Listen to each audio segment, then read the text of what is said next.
नमस्कार, मैं मनीष कुमार स्वागत करता हूं आप सभी का इस विशेष पेशकश में। चलिए फटाफट करते हैं खबरों की शुरुआत। और खबरों की शुरुआत के सिलसिले में सबसे पहले और अहम खबर आ रही है छत्तीसगढ़ से। बड़ी खबर है, आपको बताना चाहेंगे कि छत्तीसगढ़ में लगभग 2.25 लाख ऐसे विद्यार्थी हैं जिनको पता ही नहीं है कि पढ़ना क्या है और शिक्षकों को भी नहीं पता है कि पढ़ाना क्या है। ये सारा कुछ मामला उलट पुलट हुआ है कोरोना महामारी को लेकर के। आपको बताना चाहेंगे कि छत्तीसगढ़ में कोरोना महामारी के कारण पूरा देश यूं तो प्रभावित है, लेकिन छत्तीसगढ़ में खास करके जब पूरा देश पिछले 4-5 महीने से लॉकडाउन में है, धीरे धीरे लॉकडाउन को खोला गया है, ऐसे में शिक्षा व्यवस्था में काफी बड़ा प्रभाव देखने को मिला है। अमूमन अहम खबर है छत्तीसगढ़ से कि वहाँ पे 2.25 लाख लगभग यूजी और पीजी के ऐसे विद्यार्थी हैं जिनको यूजीसी ने ये तो गाइडलाइंस में कहा है कि 30% सिलेबस कम होंगे, लेकिन जिस 30% सिलेबस को सिलेबस से हटाया गया है, बचे हुए रिमेनिंग 70% में कौन कौन से टॉपिक, कौन कौन से विषय, कौन कौन से यूनिट आते हैं, वहाँ के न तो शिक्षकों को पता है न वहाँ के विद्यार्थियों को पता है। इसके कारण वहाँ पे चुनौती अब ये आ रही है कि 1 नवंबर से ऑनलाइन क्लास को भी अब शुरू किया जा रहा है, खास करके यूनिवर्सिटी और कॉलेज लेवल पे, लेकिन विद्यार्थियों को और शिक्षकों को पता ही नहीं है कि पढ़ना क्या है, पढ़ाना क्या है। इन लोगों की संख्या दोबारा हम बता रहे हैं 2.25 लाख है। 5 महीने ऐसे ही सेशन लेट हो चुका है, मतलब फर्स्ट सेमेस्टर हर 6 महीने में फर्स्ट सेमेस्टर होता है, तो लगभग एक सेमेस्टर पूरा का पूरा खत्म हो चुका है। अब इस सिलसिले में जो 30% सिलेबस को कटौती की गई है, महामारी को मद्दे रखते हुए बचे हुए 70% सिलेबस पे तैयारी कैसे करवाई जाए, किस तरीके से, किस किस विषय पे बारीकी से नजर हो, किस किस सब्जेक्ट में, ऐसा कुछ भी अता पता नहीं है। ये सरकार के लिए बड़ी चुनौती है कि जल्द से जल्द अब जो समय जा चुका है, बचे हुए समय का सदुपयोग करते हुए विद्यार्थियों के सामने यूजीसी के गाइडलाइंस के तहत मापदंड के अंतर्गत जल्द से जल्द वो चीज़ों को साफ करे कि अब बचे हुए समय में बचे हुए रिमेनिंग 70% सिलेबस को कैसे किस तरीके से तैयारी करनी है और क्या क्या इसके विषय होंगे। बढ़ते अगली खबर की ओर। अगली खबर आ रही सीधे राजस्थान से। आपको बताना चाहेंगे कि राजस्थान हाई कोर्ट में मामले की सुनवाई चल रही है उन तमाम सरकारी कर्मचारियों के वेतन को लेकर के जिनको काटा गया है कोरोना महामारी के दौरान। आपको बताना चाहेंगे कि कोरोना महामारी के भयावह स्थिति में पूरा का पूरा विश्व रुका हुआ ठहरा हुआ था। अर्थव्यवस्था तमाम विश्व के विभिन्न देशों की चरमरा चुकी है। ऐसे में हिंदुस्तान अछूता कैसे रह सकता है? भयावह दौर है, सब कुछ सही है और जायज है, लेकिन अब वहां पे कर्मचारियों के जो संघ हैं, उनके प्रमुख हाईकोर्ट का दरवाजा खटखटा रहे हैं और उनका ये कहना है कि सरकार ने जिस तरीके से पेंशन और वेतन दोनों को काटना शुरू किया है सरकारी कर्मचारियों का, महामारी का जो है एक तरीके से भय दिखा करके, ये कदापि अनुचित है, क्योंकि अब धीरे धीरे सब कुछ खुल रहा है और जो लोग सी और डी ग्रेड में है, जिनकी वेतन कम है, अगर उनके भी वेतन काट दिए जाएं तो फिर उनका गुजारा भत्ता कैसे चलेगा।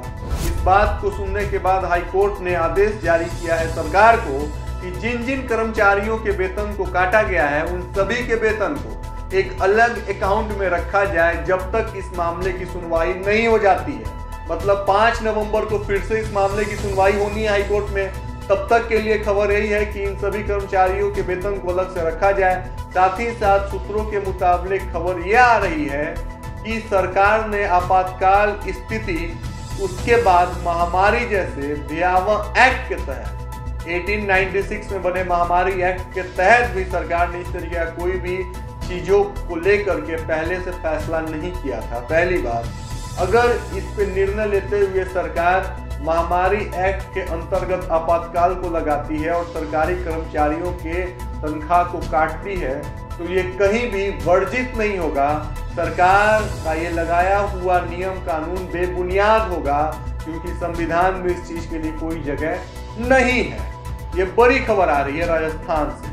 अब बढ़ते अगली खबर की ओर। अगली खबर आ रही है एसएससी CHSL से। आपको बताना चाहेंगे 2020-21 के अंतर्गत एसएससी ने तमाम पदों की रिक्तियां निकाल दी हैं। सी और डी ग्रेड के लिए लगभग 5000 की संख्या में रिक्तियां निकाली गई हैं। साथ ही साथ आपको बताना चाहेंगे कि 10 नवंबर से 15 दिसंबर तक नोटिफिकेशन के अंतर्गत तमाम विद्यार्थी जो एसएससी का तैयारी कर रहे हैं, वो इस साल के लिए अप्लाई कर सकते हैं तमाम पदों के लिए। ssc.nic के ऑफिशियल वेबसाइट पर जाकर के आप तमाम जानकारियों को देख सकते हैं। साथ ही साथ आप हमारे जॉब एटर्नल के ऑफिशियल वेबसाइट पे भी जाकर के इन तमाम जानकारियों को देख सकते हैं। ऑफिशियल वेबसाइट पर भी ये सब कुछ उपलब्ध है।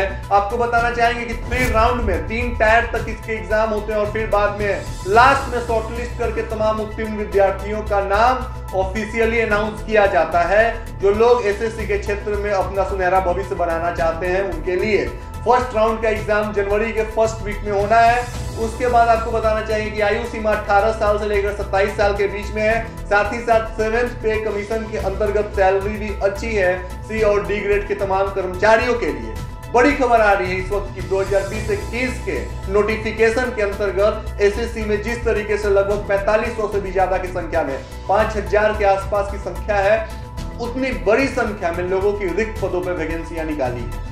अब बढ़ते अगली खबर की और अगली खबर आ रही है जेएनयू से। आपको बताना चाहेंगे कि जेएनयू से तो खबर आ रही है, साथ ही साथ ये अहम खबर है कोरोना महामारी के बाद एक जिंदगी में नए दौर की शुरुआत की, वापस जिंदगी को उस पटरी पर लेकर आने की जहां से पहले 7 महीना पहले तमाम मुल्क के लोगों की जिंदगानी दौरा करती थी।